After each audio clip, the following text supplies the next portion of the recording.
അങ്ങനെ iOS 26.4.2 എന്ന official updation apple release ചെയ്തിരിക്കുകയാണ്. ഈ ഒരു അപ്ഡേറ്റ് വന്നിരിക്കുന്നത് ഏകദേശം 771 MB എൻ്റെ iPhone 17 വന്നിരിക്കുന്നത്. മിക്കവാറും എല്ലാ ഡിവൈസിലും ഒരു 1 GB അണ്ടറിലായിരിക്കും ഈ ഒരു അപ്ഡേറ്റ് വരിക. ഈ ഒരു അപ്ഡേറ്റിൻ്റെ കൂടെ തന്നെ ആപ്പിൾ iOS 18-നും ഐപാഡിനും പുതിയ അപ്ഡേറ്റ് കൊണ്ടുവന്നിട്ടുണ്ട്. വേറെ വാച്ചിനോ മാക്കിനോ ഒന്നിനും ഈ പറയുന്ന അപ്ഡേറ്റ് ആപ്പിൾ കൊണ്ടുവന്നിട്ടില്ല. ഈ ഒരു വീഡിയോയിൽ നമുക്ക് iOS 26.4.2 പറ്റി സംസാരിക്കാം. ഇതേപോലെ ആപ്പിൾ കോണ്ടൻസ് ഏറ്റവും അപ്ഡേറ്റ് ആയിട്ട് നിങ്ങൾക്ക് അറിയണമെങ്കിൽ ഇപ്പം തന്നെ നമ്മുടെ ചാനൽ സബ്സ്ക്രൈബ് ചെയ്യുക. ഇതേപോലെ ഓസം വാൾപേപ്പേഴ്സും നിങ്ങൾക്ക് വേണേൽ നമ്മുടെ ഇൻസ്റ്റാഗ്രാം കമ്മ്യൂണിറ്റിയിൽ ഫ്രീ ആയിട്ട് ജോയിൻ ചെയ്താൽ മതി. ഏറ്റവും പുതിയ വാൾപേപ്പേഴ്സ് നിങ്ങൾക്ക് അവിടെ നിന്ന് ലഭിക്കും. So this is Ebin Xavier. Welcome back to എവിക്ക. ഏറ്റവും ആദ്യം തന്നെ ഈ ഒരു അപ്ഡേറ്റിൻ്റെ ബിൽ നമ്പർ സ്റ്റാർട്ട് ചെയ്യാം. അതിന് സെറ്റിങ്സ് എടുക്കാം, ജനറൽ, സോഫ്റ്റ്വെയർ അപ്ഡേറ്റ് എടുക്കാം.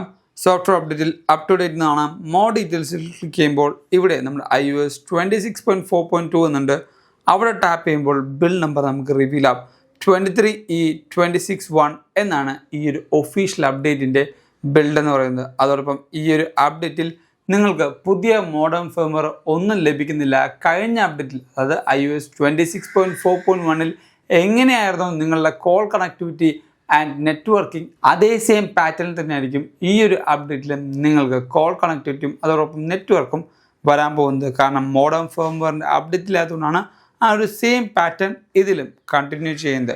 ഈ ഒരു അപ്ഡേറ്റ് നിങ്ങൾക്ക് നോക്കുമ്പോൾ മനസ്സിലാവും പോയിൻ്റാണ് നിങ്ങൾക്ക് വന്നിരിക്കുന്നത്. അതായത് iOS 26.4 എന്നത് കഴിഞ്ഞ് ഒരു പോയിൻറ്റും കൂടി ഇട്ടിട്ടാണ് 2 വന്നിരിക്കുന്നത്. വിച്ച് മീൻസ് ഇത് ഒരു സെക്യൂരിറ്റി അപ്ഡേറ്റും ബഗ് ഫിക്സും കൂടിയായിരിക്കും ഈ ഒരു അപ്ഡേറ്റിൽ ആപ്പിൾ ഫോക്കസ് ചെയ്യുന്നത്. അല്ലാതെ ഫീച്ചേഴ്സോ അതോടൊപ്പം എന്തെങ്കിലും പുതിയ ചേഞ്ചസോ ഈ ഒരു അപ്ഡേറ്റിൽ വരാനുള്ള ചാൻസ് ഇല്ല. പക്ഷേ ഈ ഒരു അപ്ഡേറ്റിൽ ഇപ്പോഴും ഫിക്സ് ചെയ്യാത്ത കുറച്ചധികം ഇഷ്യൂസ് ഉണ്ട് എനിക്ക് പേഴ്സണലി ഫീൽ ചെയ്യുന്നത്. ഒന്നാമത്താണ് ടെക്സ്റ്റ് ടു സിറി എന്ന് പറയുന്നത്. നമ്മുടെ ആപ്പിൾ ഇൻ്റലിജൻറ്റ് ഡിവൈസിൽ ഇതേപോലെ ടെക്സ്റ്റ് ടു സിറി എടുത്ത് ഇപ്പോൾ ഞാൻ ജസ്റ്റ് ഫോട്ടോസും ടൈപ്പ് ചെയ്തു, ഒരു സജഷൻസും നിങ്ങൾക്ക് കാണാൻ പറ്റില്ല. ആക്ച്വലി നിങ്ങൾ എന്തെങ്കിലും ഒന്ന് ടൈപ്പ് ചെയ്യുകയാണെങ്കിൽ അതിന് റെലവൻ്റ് ആയിട്ടുള്ള പല സജഷൻസും ഇവിടെ കാണിക്കാറുണ്ട്. iOS 26.5 ആ ഒരു ബഗ് ആപ്പിൾ റിസോൾവ് ചെയ്തിട്ടുണ്ട്. എന്നാൽ പോലും iOS 26.4.2 എന്ന പുതിയ ഒഫീഷ്യൽ അപ്ഡേറ്റിൽ ആ ഒരു ബഗ് മാറ്റുമെന്ന് കരുതി അത് മാറ്റിയിട്ടില്ല. അതോടൊപ്പം വേറൊരു മേജർ ബഗ് എനിക്ക് ഫീൽ ചെയ്യുന്നതാണ് അലാറം ബഗ് എന്ന് പറയുന്നത്. നിങ്ങൾ ആപ്പിൾ വാച്ച് കെട്ടിയിട്ട് കിടക്കുന്ന കൂട്ടരാണെങ്കിൽ സ്ലീപ്പ് ട്രാക്ക് ചെയ്യാറുണ്ട്. ഈ ഒരു സ്ലീപ്പ് ട്രാക്ക് ചെയ്യുമ്പോൾ നമ്മൾ അലാറം വെക്കും ഇത്ര മണിക്ക് എണീക്കണമെന്ന്. ഈ അലാറം അടിക്കുന്ന സമയത്ത് വാച്ചിൽ മാത്രമാണ് അടിക്കുന്നത്. ഈവൻ ദോ ഐഫോണിൽ അടിക്കണം അല്ലെങ്കിൽ ഐഫോണിൽ അലാറം വന്നമെന്നുള്ള ടോക്ക് ലോഞ്ച് ചെയ്താലും സെയിം സിനാരിയോ ആണ്. ഇപ്പോൾ ഞാൻ എൻ്റെ ഹെൽത്ത് എടുത്തു. ഹെൽത്തിൽ ഞാൻ സ്ലീപ്പ്, ഇവിടെ നമ്മൾ സ്ലീപ്പ് എടുത്തിട്ടുണ്ട്. താഴത്തേക്ക് പോകുമ്പോൾ നമുക്കവിടെ എഡിറ്റ് ഓപ്ഷൻ ഉണ്ട്. എഡിറ്റ് ക്ലിക്ക് ചെയ്തു. താഴത്തേക്ക് സ്ക്രോൾ ചെയ്യുമ്പോൾ ഓൾവേസ് പ്ലേ ഓൺ ഐഫോൺ എന്നും ഞാൻ കൊടുത്തിട്ടുണ്ട്. എന്നാൽ പോലും 6:30 ഞാൻ അലാറം വെച്ചാൽ എൻ്റെ വാച്ചിലടിച്ചാൽ ആ ഒരു കറക്റ്റ് ടൈമിൽ എൻ്റെ ഫോണിൽ കറക്റ്റ് അലാറം അടിക്കാറില്ല. അതുകൊണ്ട് തന്നെ ഞാൻ ചില സമയത്ത് കറക്റ്റ് ടൈമിൽ എണീക്കാനും പറ്റാറില്ല. ഇന്നും ആ സെയിം സിനാരിയോ ആയിരുന്നു. അതുകൊണ്ട് തന്നെ നേരത്തെ വീഡിയോ ഷൂട്ട് ചെയ്യണമെന്നാണ് കിടന്നിട്ട് ഞാൻ എണീക്കുമ്പോൾ ചില സമയത്ത് ലേറ്റായി പോകാറുണ്ട്. ഈ ഒരു ബഗ് എനിക്ക് പേഴ്സണലി നല്ല ഇറിറ്റേറ്റിംഗ് ആണ്. ഈ പറഞ്ഞ വാച്ച് കെട്ടിയില്ലെങ്കിൽ എനിക്ക് ഐഫോണിൽ അലാറം അടിക്കും.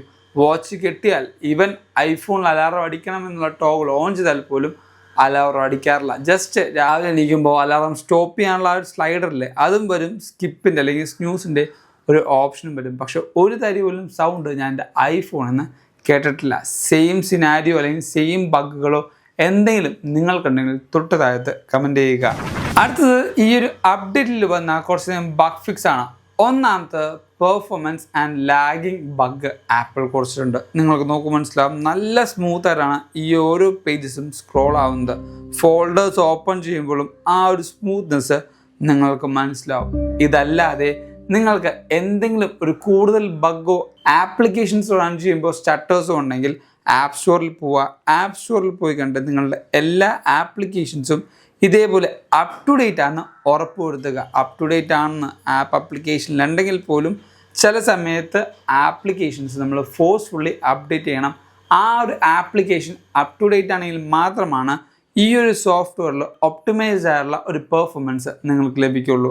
രണ്ടാമത്തെ ഒരു കാര്യം എന്ന് പറയുന്നത് ആപ്പിൾ കാർപ്ലേ ആണ്. ആപ്പിൾ കാർപ്ലേയിൽ കഴിഞ്ഞ അപ്ഡേറ്റിലും കുറേയധികം ബഗ് ഫിക്സ് വന്നാലും മെർസിഡീസ് അതേപോലെ ഹുണ്ടായി അങ്ങനെ കുറേ കാറുകളിൽ കാർപ്ലേ ഡിസ്കണക്റ്റ് ആവുന്നുണ്ട് എന്നുള്ള റിപ്പോർട്ടുണ്ട്. ഈ ഒരു അപ്ഡേറ്റിലെങ്കിലും ആ എല്ലാ ബഗുകളും കാർപ്ലേയിൽ മാറുമെന്നാണ് വിശ്വസിക്കുന്നത്. അത് കറക്റ്റായിട്ട് മനസ്സിലാവണമെങ്കിൽ ഓരോ ദിവസവും നമ്മൾ യൂസ് ചെയ്യുമ്പോഴാണ്, അല്ലെങ്കിൽ കുറച്ച് ദിവസങ്ങൾ യൂസ് ചെയ്യുമ്പോഴാണ് ആ ഒരു ബഗ് ഫിക്സ് നമുക്ക് കറക്റ്റായിട്ട് ആയിട്ടുണ്ടോ എന്ന് അറിയാൻ പറ്റുക. ഇനി iOS 26.5 എന്നാണ് റിലീസ് ചെയ്യാൻ പോകുന്നത്. കുറേയധികം പേര് ചോദിക്കുന്നുണ്ടായിരുന്നു. ഒഫീഷ്യലായിട്ട് നമുക്കിപ്പോൾ ബേറ്റ് ആണ് റൺ ചെയ്യുന്നത്. ഒഫീഷ്യൽ അപ്ഡേഷൻ നമുക്ക് ലഭിക്കണമെങ്കിൽ മിക്കവാറും മെയ് 4 അല്ലെങ്കിൽ മെയ് 11 ആയിരിക്കും നമുക്ക് ഒഫീഷ്യലായിട്ട് iOS 26.5 റിലീസ് ചെയ്യാനുള്ള ചാൻസ്. അതിനുശേഷം ഏറ്റവും കൂടുതൽ ആൾക്കാർ കാത്തിരിക്കുന്നതും ജൂൺ 8 ജൂൺ 8 ആയിരിക്കും WW26 നമുക്ക് ഏറ്റവും ആദ്യമായിട്ട് iOS 27 കാണാൻ പോകുന്നത്. iOS 27 കുറേയധികം ഫീച്ചേഴ്സും അതോടൊപ്പം AI ചേഞ്ചസും നമുക്ക് കാണാൻ പറ്റും.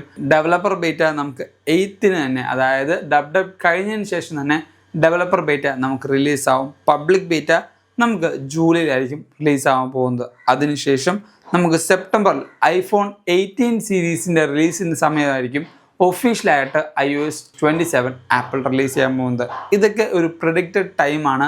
കറക്റ്റ് ഇതേപോലെ വന്നാലാണ് എല്ലാ കൺസ്യൂമേഴ്സിനും കുറച്ച് ഈസി ആയിട്ട് ആക്സസ് ചെയ്യാൻ പറ്റുന്നത്. ഈ ഒരു അപ്ഡേറ്റിന് ശേഷം എൻ്റെ ഡിവൈസിൻ്റെ പെർഫോമൻസ്, ബാറ്ററി ആൻഡ് തേർമൽ കാര്യം ചോദിക്കുകയാണെങ്കിൽ ഞാൻ നേരത്തെ മെൻഷൻ ചെയ്തപോലെ പെർഫോമൻസ് നല്ല സ്മൂത്തായിട്ടാണ് എനിക്ക് ഫീൽ ചെയ്യുന്നത്. ലാഗോ ക്ലട്ടറിങ്ങോ അതോടൊപ്പം മൈക്രോ സ്റ്റട്ടേഴ്സോ ഫീൽ ചെയ്യുന്നില്ല. ഓരോ ആപ്ലിക്കേഷൻസും ഇപ്പം ഞാൻ ഹെൽത്ത് എടുത്തു, ആപ്പിൾ മ്യൂസിക് എടുത്തു, ഞാൻ ഫോട്ടോസ് എടുത്തു, എല്ലാ ആപ്ലിക്കേഷൻസും നല്ല സ്മൂത്തായിട്ടാണ് ഓപ്പൺ ചെയ്യുന്നത്. പിന്നീട് ബാറ്ററിയുടെ കാര്യം പറയുകയാണെങ്കിൽ സെറ്റിങ്സ് എടുക്കാം. എൻ്റെ ബാറ്ററി ഹെൽത്ത് നോക്കുമ്പോൾ ഇപ്പോൾ 97 ആയിട്ട് കുറഞ്ഞിട്ടുണ്ട്. ഞാൻ ഈ ഒരു ഡിവൈസ് എടുക്കുന്നത് സെപ്റ്റംബറിലാണ്, 2025 സെപ്റ്റംബറിലാണ്. ഇത് മാർച്ച് 23 ഇത്രയും നാൾ കൊണ്ട് എൻ്റെ ഡിവൈസിൻ്റെ ബാറ്ററി ഹെൽത്ത് 3% കുറഞ്ഞത്. ബാറ്ററി സൈക്കിൾ കൗണ്ടാണെങ്കിൽ നിങ്ങൾക്ക് നോക്കുമ്പോൾ മനസ്സിലാവും 253.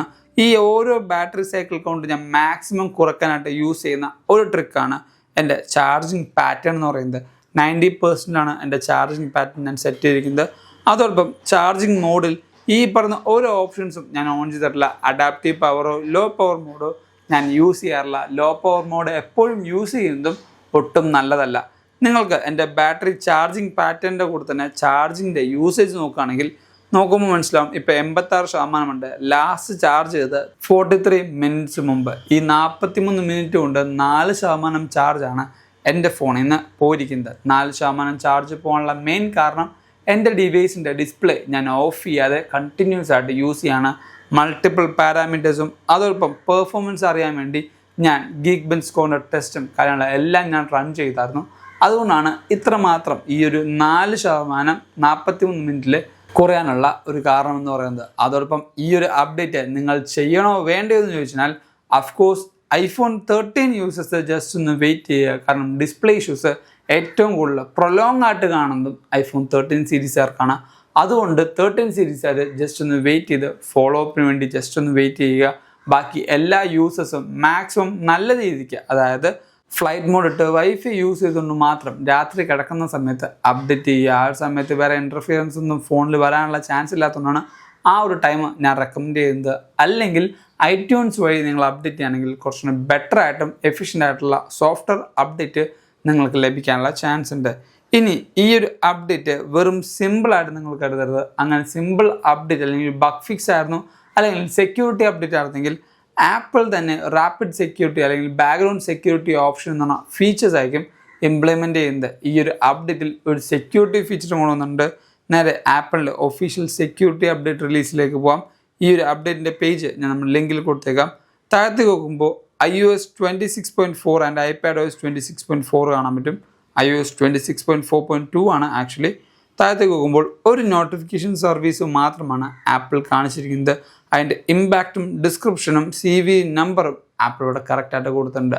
ഈ ഒരു കാര്യത്തിന് വേണ്ടി മാത്രമല്ല, ഞാൻ ഒന്നുകൂടെ പറയാം, കറക്റ്റായിട്ടുള്ള ബഗ് ഫിക്സിനും കൂടെയാണ് ആപ്പിൾ ഈ ഒരു അപ്ഡേറ്റ് കൊണ്ടുവന്നിരിക്കുന്നത്. സോ എല്ലാവരും മേക്ക് ഷുവർ നന്നായിട്ട് അപ്ഡേറ്റ് ചെയ്യുക. ഈ ഒരു അപ്ഡേറ്റിൽ നിങ്ങൾക്ക് കുറേയധികം കാര്യങ്ങൾ മനസ്സിലായി അറിഞ്ഞു എന്ന് വിശ്വസിക്കുന്നു. അതുകൊണ്ട് തന്നെ വീഡിയോ ഇപ്പോൾ തന്നെ ലൈക്ക് ചെയ്യുക. അതോടൊപ്പം നിങ്ങളുടെ അഭിപ്രായം എന്താണ് തൊട്ട് താഴത്ത് കമൻറ്റ് ചെയ്യുക. ഇതേപോലുള്ള ഓസം വാൾപേപ്പേഴ്സ് നിങ്ങൾക്ക് വേണമെങ്കിൽ നമ്മുടെ ഇൻസ്റ്റാഗ്രാമിൽ ഫ്രീ ആയിട്ട് കമ്മ്യൂണിറ്റിയിൽ ജോയിൻ ചെയ്താൽ മതി. ഓരോ വീഡിയോസിന് ശേഷവും അടിപൊളി വാൾപേപ്പേഴ്സ് ഞാൻ റിലീസ് ചെയ്യാം. And thank you so much for watching soul video. This is Evin Xavier signing from Evica.